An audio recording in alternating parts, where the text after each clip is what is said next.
the bar, baby. I know, I'm not giving you up. If you want,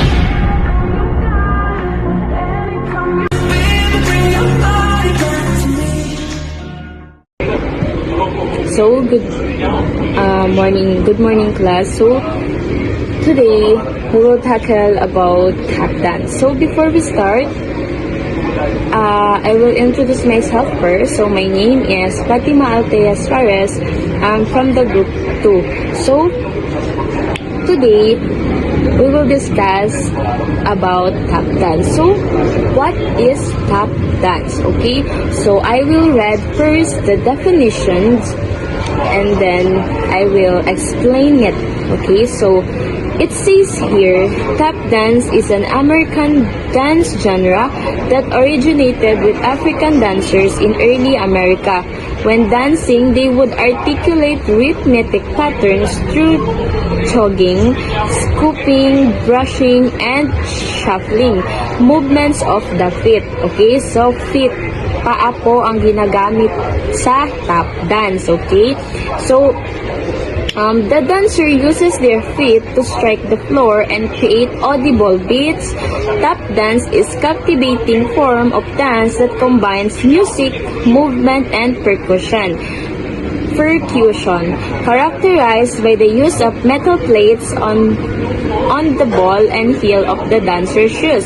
Tap dance create rhythmic sound to enhance the overall performance. So, kaya nga, ang sinasabi nila is tap dance is ito yung ito yung kumbaga isang sayaw kung saan ginagamit ng mga dancers ang kanilang mga paa to make a rhythmic sound or audible sound. Or audible beat. So, hindi naman ito basta-bastang mga sapatos kung saan nakakagawa sila ng audible beats.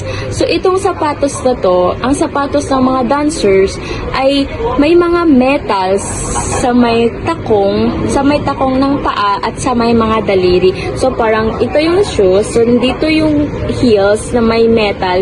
Yung heels na yun ay metal. So, ito naman dito, meron siyang konting, what do you call this? Metal dito banda sa daliri, sa may toe, okay? So, itong what do you call this? Tap dance, nakakagawa sila ng audible sound or they create music just by dancing through feet. Nagkakagawa sila ng sound by using feet. Excuse me. Ano pa ba? Kasi, di ba alam ko naman na familiar kayo sa mga tap dance na familiar kayo sa tap dance, di ba? So yung mga tap dance, may iba't ibang may basic, may basic movement, di ba?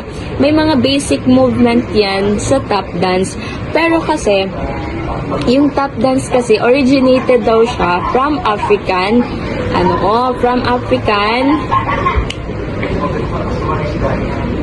originated siya from African. Okay, sorry kasi I'm not really feeling well. Tapos bumabagyo pa dito, so sorry class. So it's easy naman to understand what is tap dance. So pag sinabi mo natin tap dance, ano yan, 'di ba? Maisip natin, 'di ba? Ang idea ng lahat is, 'di ba? Kahit hindi natin aminin, pag narinig natin ang tap dance, ano yan? Tap, tapos kung itatap mo siya, magda-dance agad, 'di ba? Hindi ganoon. So ang tap dance, ito yung isang sayaw kung saan the dancer use their feet or foot to make a sound. But to be able, they create a sound by using the shoes that have metal on the bottom and sa may toe nila. So, they create music. Hindi na sila nag-create ng music kasi nagki-create din sila ng iba't ibang step or movements sa katawan. They are not also using their feet, but they're also using their what they call this, hands and other, but it's all around body movement. But tap dance is mainly used for their foot talaga para makagawa sila ng new audible sound or audible beat. Okay? Get it? Good day everyone, I am Christine Inisas Macaso and I am from Bitibited GFT 2B. So today I will going to tackle about the history of tap dance. So the history of tap dance, it originated in 19th century from United States. So it influenced by the African and Irish dance style. So when the African slaves are not allowed to use their drums or instrument because the plantation owner think that it can cause a evolution, so they're not allowed to use drums. But they found another ways which is they use their bodies and feet to create a similar sound, to create a rhythm, to keep their culture alive. Their dances also carried moves that they have learned from their Irish counterpart. With that was born a unique form of movement and rhythm. So the Irish, they jig, and the West African, they jube. So it fused, meaning they collab it together, or they joined these dances together into a form of dancing called jigging. Thanks to William Henry Lane, aka Master Juba. So he was the one who he was one of the first black performers ever allowed to perform on the stage to a white audience. So that's all for the history of the tap dance, and I hope you understand something from this video.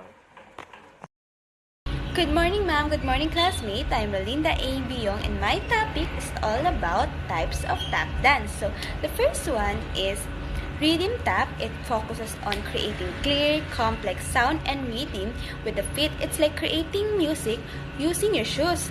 Dancer makes strong, clear rhythms with every step, showing skill through timing and creativity.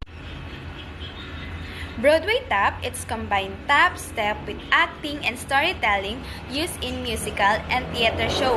It mixes dancing, acting, and storytelling to entertain the audience. Dancers perform with big expression and lively movement while keeping the tap rhythm. Classical tap, a graceful mix traditional tap and ballet techniques. It's graceful and smooth, focusing on balance, rhythm, and control. This style looks elegant while keeping the clear sound of tap dance. Funk tap is a modern tap style with hip-hop movement and funky beats. It's adds hip-hop step and funky beats, making it fun and cool to watch.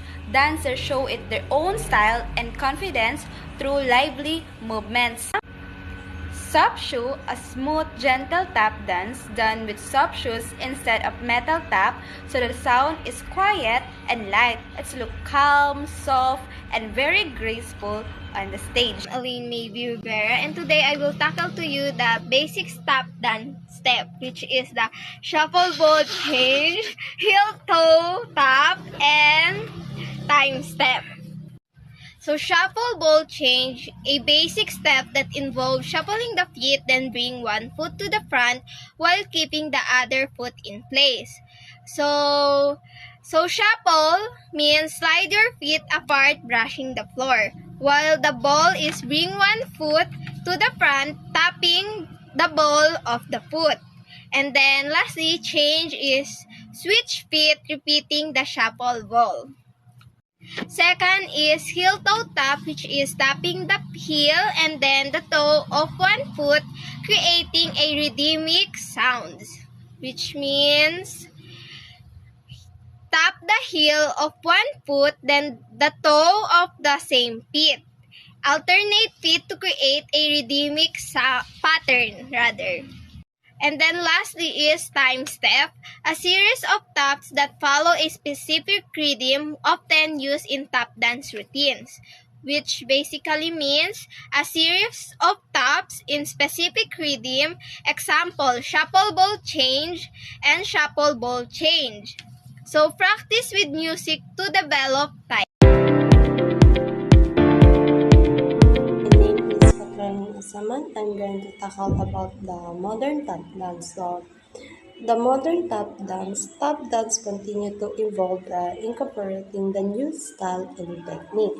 So, the modern tap dance is the new vision of the dance.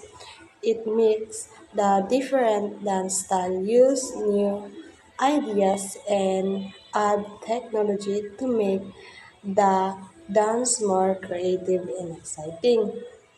Like for example, the modern tap dance combines traditional tap sound with new music style to create exciting and creative performance. Number one is fashion with other style, combining tap dance with other genre much as hip hop or contemporary.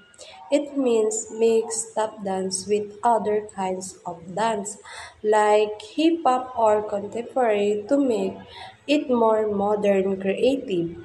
Like for example, the dancer makes tap and hip hop move to make a cool fashion performance. Number two is improvisation, creating spontaneous and unique performance. It means creating dance step on the spoon without planning. Dancers use their feeling and creativity. Like for example, she used to create her own tap dance step on the spoon. So number three is the technology integration. The using electronic music and visual effect to encourage the performance. It means that using electronic music, light, sound effect, or electronic to make the tap dance more exciting. Like for example, the dancer added the technology integration by performing tap dance with colorful light and digital sound.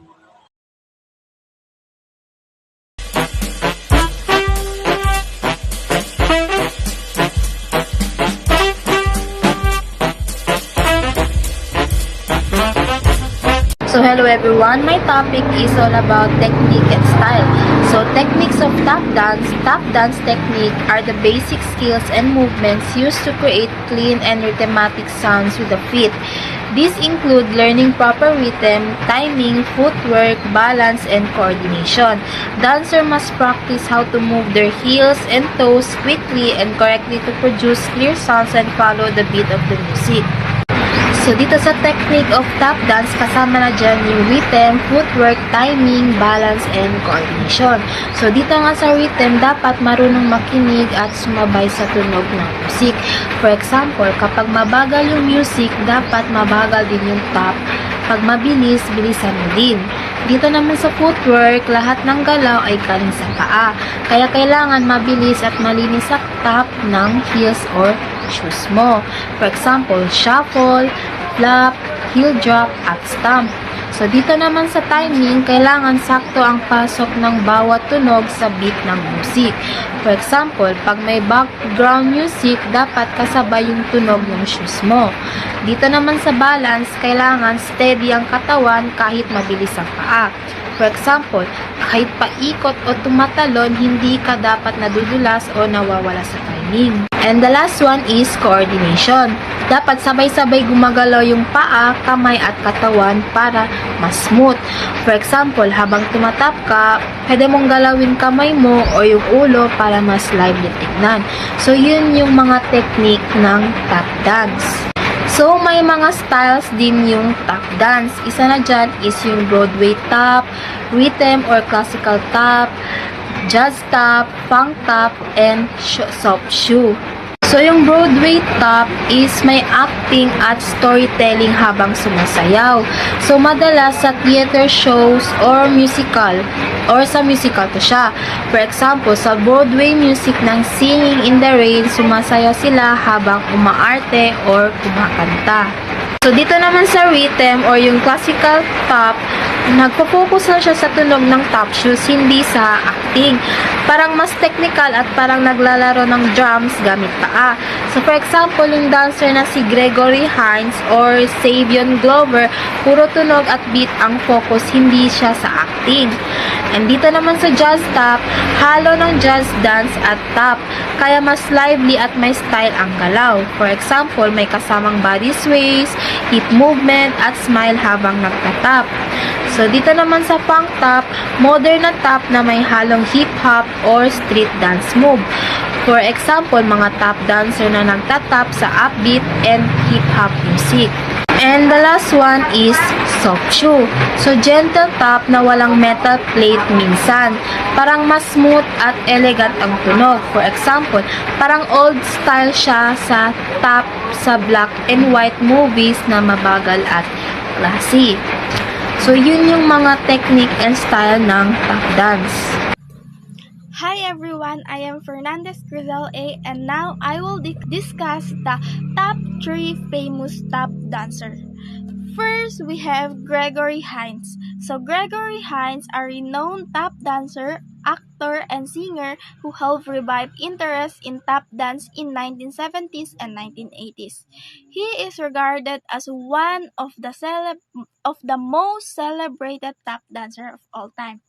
So Gregory Hines was born on February 14, 1946 on New York, United States, and he died on August 9, 2003 at the age of 57 on Los Angeles, California, United States.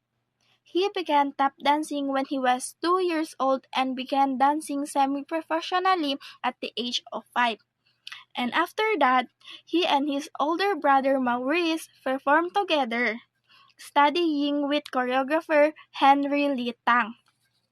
So Gregory Hans is also an actor, which one of his famous movie is called or entitled White Nights, which is one of the scene in that movie.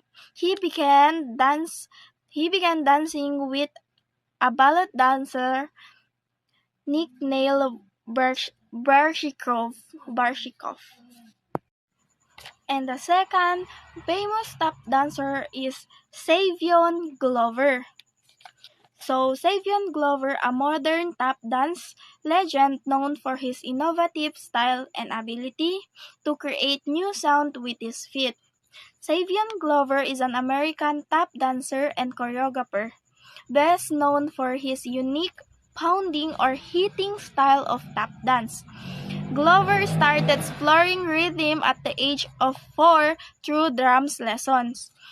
So when he was just 15, tap dancer Savion Glover appeared along with tap legend Gregory Hines on PBC in the Great Performance Tap Dance in America with Gregory Hines in 1989. Hines and master tap dancer like Jimmy Slide inspired Savion Glover to put his own distinguishing mark on tap dance.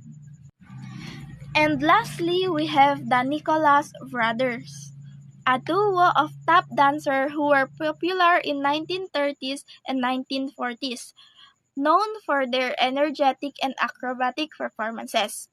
So the Nicholas Brothers were an entertainment act composed of brothers Fayard Nicholas and Harold Nicholas, who excelled in variety of dance techniques, primarily between 1930s and 1950s. They also trained our famous dancer and singers Janet and Michael Jackson. So, everybody asking, why are they legendary? So, they are legendary because of their synchronized tap dance routine, then took them to Broadway and then to Hollywood. The Nicholas Brother mesmerizing dance routines saw them cast in dozens of movies.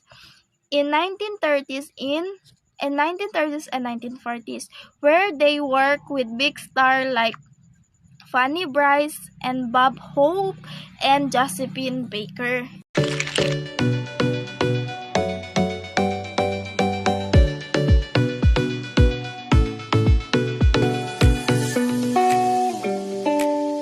Alvarez from BDPTET.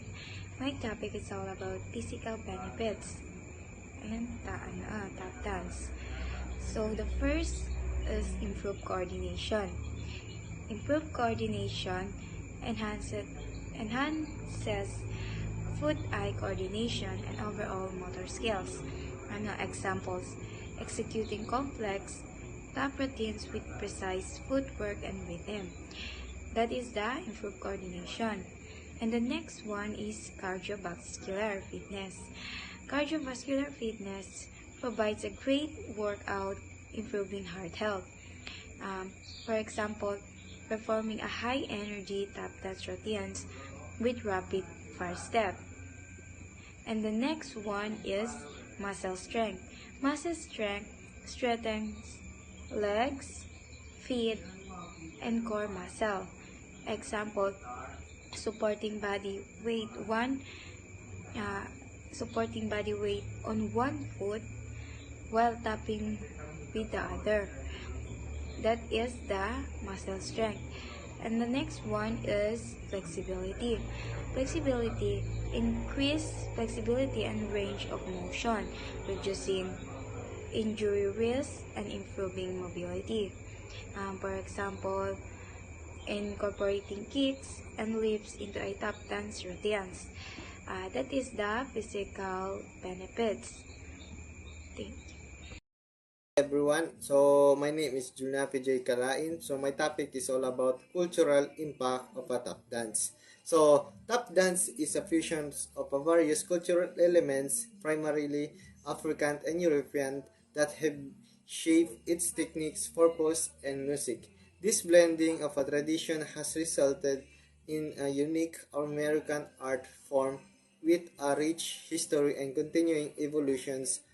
So one of the influence in a tap dance is African. So African influence on tap dance is a significant, particularly in rhythmic or complexity and improvisational nature. Enslaved Africans use movement to communicate, which is involved in dance form like a juba. Dance and character by stuffing or slapping and patting the body to create a rhymes. These rhymes and movements were crucial in development of a tap dance. So the next influence we have is European. European influence traditions such as Irish steps dance and English clog dancing also contributed to the tap dance. Irish jigs with their quick footwork and Lancashire log dancing performed in wooden soled shoes added intricate step and percussive and techniques to the evolving art form. Minstrel shows in vaudeville. So these are the tap dance gained prominence in the minstrel shows and vaudeville where performers innovated and refined their techniques. These venues allow for the exchange of steps and styles, shaping tap into a virtuosic stage dance. Black vaudeville in particular was crucial in the development of tap dance, with dancers incorporating popular vernacular dance of the time. So next is we have jazz music. Jazz music has had a strong repertorial influence on tap dance. The syncopated rhymes of jazz are reflected in tap dance improvisationals and percussive nature. Many tap choreographic structure mirrors the formal musical structure of jazz styles like blues and ragtime and swing. And that's all. Thank you.